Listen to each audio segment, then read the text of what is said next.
gotta go inside. You gotta go inside.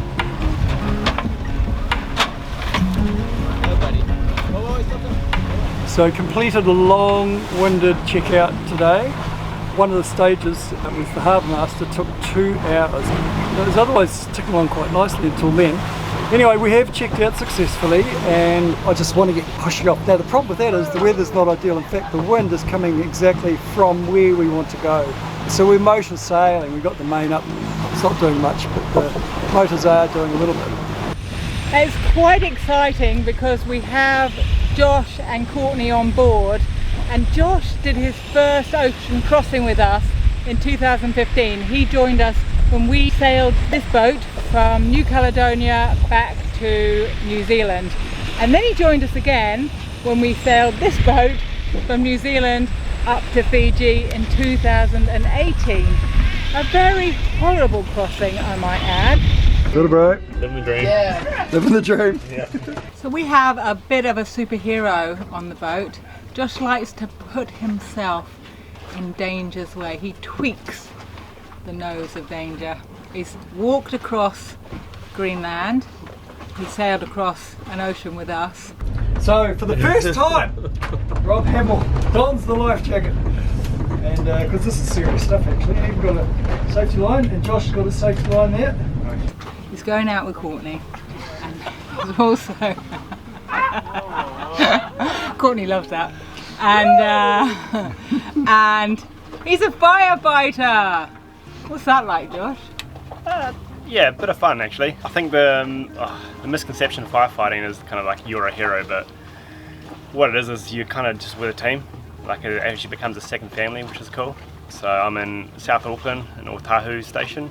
I work with 3 others, who 70 hours of the week we hang out together, and yeah, we help where the community kind of needs us.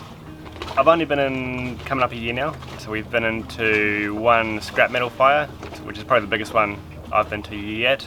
Pretty impressive. That went for 2 days, but normally we're small house fires, rubbish fires, a lot of motor vehicle accidents, and unfortunately we go to a lot of medical calls as well. The medical calls have always been part of the job that you knew you were going to have to see when you joined up. And it's certainly not a fun thing to do, but I think you look at it and saying that you're doing the best for the family in their time of need. So hopefully turn up and make the situation a bit better. But yeah, it is kind of a bit of one of the grim realities of the job. Yeah. Well done though. Well done, mate. Well done. Saving lives. Saving lives. Yeah. Well done. We're honoured to be sharing our floating home with Josh and Courtney and showing them around one of our favourite places, the Anambas Islands. We have hired some motorbikes to have a little trip around the island here from Tarempa. There's a waterfall about 20 minutes away, so we're going to go and have a look at that and just have a look around, see what there is to be seen. 3 motorbikes, 6 people. No help. So we're having a little drive around the island, and what's remarkable is how good the roads are. Very good. They're really good. Tarmac roads all the way around the island. I can confirm that. We stopped for a little cool off at the waterfall, And it was cool. which was very nice. And now we're heading back to town, to Tarempa. I've said it before and I'll say it again, I do love to hire the motorbike and just go for Tiki a tour. tiki tour around the islands. Do you guys have that term where you live, tiki tour? You know what a tiki tour is, up into the wop-wops? It's a very Kiwiism. I don't know if it is actually. Just going for a little look around. There's of course there's walkabout in Australia. I think tiki tour is just New Zealand, I'm not sure. Tiki tour in the wop-wops. Is that in your country? America? Is that you guys too? I'd like to know. I can't hear a word you're saying and I'm right behind Yeah, you. they can hear. The camera can They hear. can hear me. You guys can hear me. Hope it can. Indonesia, a vibrant and diverse country, a little rough around the edges, but that's what makes it so special. If you compare the price of living around the world right now, Southeast Asia becomes very inviting. Produce is affordable, the locals are friendly, and while it may not be as sparklingly clean as the West, if you look beyond its rawness, you will find paradise. Above all, we have felt safe here, very safe.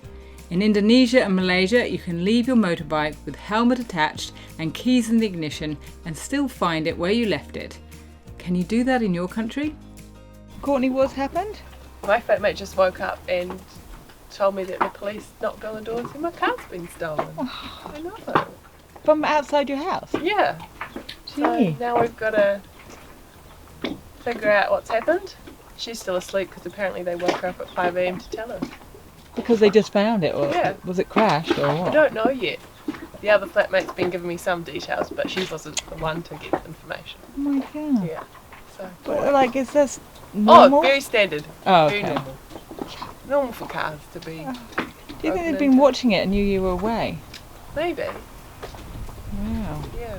We've eaten like locals wherever we visit. In Southeast Asia, food stalls and restaurants often display their bounty in glass unrefrigerated cabinets and serve your meal with warm rice but room temperature meat and veggies. From everything we've been taught at home, this is a recipe for food poisoning. And I'm not saying it won't happen to us, but after 1 year of living and eating this way, we are still yet to become ill. That's good. But I digress. Back to our sailing adventure, and just like Josh, the good ship Javelot will deliver Courtney's first offshore experience. We're just saying goodbye to the last islands of Indonesia. Bye, Indonesia! Bye! About to head into the South China Sea. How you feeling? Ready. Ready for the adventure. Yeah, good. I've predicted that we arrive at 10:05 a.m. Ooh! That's a slow crossing. And what about you, Josh? Who's living slower? was. I think I said 11 o'clock. Oh my goodness. Leisurely crossing. Yeah. We'll see. From the western islands of the Anambas to Tioman Island, it's just under 100 nautical miles. If we maintain our current speed around the 5-knot mark, our journey will take roughly about 20 hours. We left at midday, which puts our arrival in Malaysia somewhere around 8 a.m. tomorrow morning. But anything could happen between then and now. We are crossing another major shipping lane at the moment. Ships going to and from Singapore. And right at the minute I can see 1, 2, 3, 4, 5 ships. And the fourth one is the one I just pointed out there, is the one of concern. Right now we are on a collision course. Our AIS is telling us this. We've got a Vespa 8000 made in New Zealand. Excellent device for a warning system. He's still about 5 miles away at the moment, and it kind of feels like that scene from Austin Powers where we're just we've got all the time to react, but we're just standing with our hand up.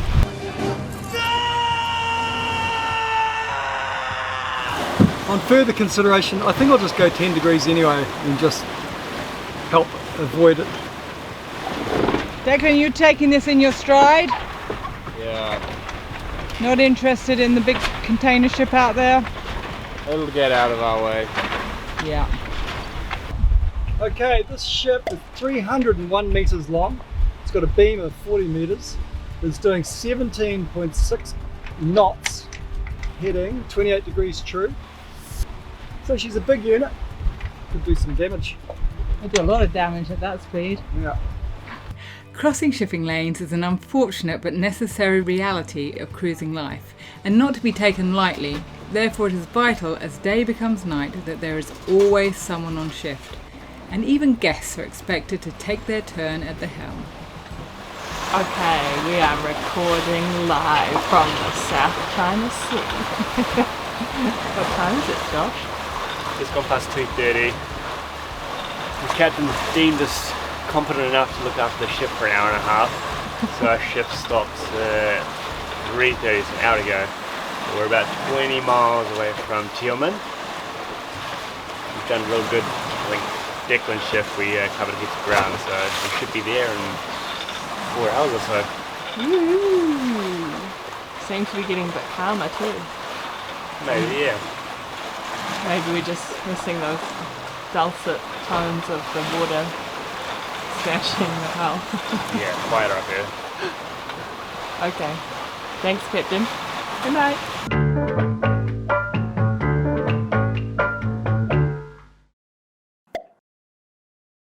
Back into training now. Finally. It's been pretty tough. I mean, yeah, just feeling a bit of that fatigueness post being sick. We're taking it like pretty light. I don't know how much fitness I've lost. I just feel very tired. Like, yeah, whenever we're, I mean, I'm only doing like very short rows and then being like really tired like for the rest of the day. Yeah, it feels like when I'm breathing like I've just done like a big workout almost, but I'm just like lying there. See how it goes. Hopefully keep getting better. 3 weeks now I think till Worlds in Serbia, so hopefully I can come up by then. Doesn't help as well, I put on a bit of weight from not doing anything while recovering, so I've got to lose that again, which is yeah, a bit niggly, but yeah, back at it anyway, so see how we go the next couple weeks. We made it! We made it! How was your night? Good, we made it to the wrong spot. Yeah. Yeah. We made it to land. I don't think it's not the wrong spot. This is the side we were meant to be. This is Exactly where the boat where brought us. We're meant to be. So there is some debate whether we should have been on the other side, but this is where we are, and we love it. That was what? 16 hours? Yeah. Something like that. No, Yeah. it wasn't too bad. It's just like a long ferry ride. Long ferry ride, yeah. Dodging a few Dodging ships on the ships. way. And now we're in Malaysia. Yippee. It's nice. The water's a bit cooler. Is it? Yeah. And actually the temperature's a bit cooler today, I Yeah, think. it's quite nice. So Dex, you had the hardest night watch, didn't you? Yeah, probably. You got all the wind. It didn't feel like it was that hard though. I mean, I didn't really do a whole lot. I just sat around and Yeah, it but you wasn't kept that us from bad. hitting anything yet, did you? yeah, I was Manoeuvre around 2 boats. It wasn't that bad. I mean, we've had worse. Yeah. What was the wind when it was your shift? Oh no, you were the very last shift, so that doesn't Yeah, really matter. I just rub it in. I didn't have to do a shift because we got here early. So I also won the competition of who would get here, what time would get here. I said 7. We made it at 4:30, so quite a bit earlier than we went to. And my shift started at 5. Hooray! There's a feeling of relief and achievement on completing an offshore adventure, brief though this one was. However, we couldn't rest on our laurels just yet. Malaysian customs awaited in the capital village Tekek on the other side of the island. It was great to be back in Tioman and to be sharing another remote gem of a place with our friends. Whether it's because we've been travelling for so long and we get to some remote spots, but I just prefer the view down this street to that of a big city. It's so nice. It's just So chill. so much more pleasing to the eye. It's not noisy. It's relaxing. How are we ever going to fit back into society? Yesterday when we were checking in, our fireman here noticed the fire cupboard and had, what do you call it? It's a hose reel. No, you said I had to do a building check. Building familiarisation. Building familiarisation, and he saw kittens. He saw kittens in the cupboard, but no mama. There was no mother cat in there. So we came back last night and we left some food, but still no mother cat. And then she's here now. So we're going to give her some more food because she's doing a great job. Hello, mama. That's the food. Look at that.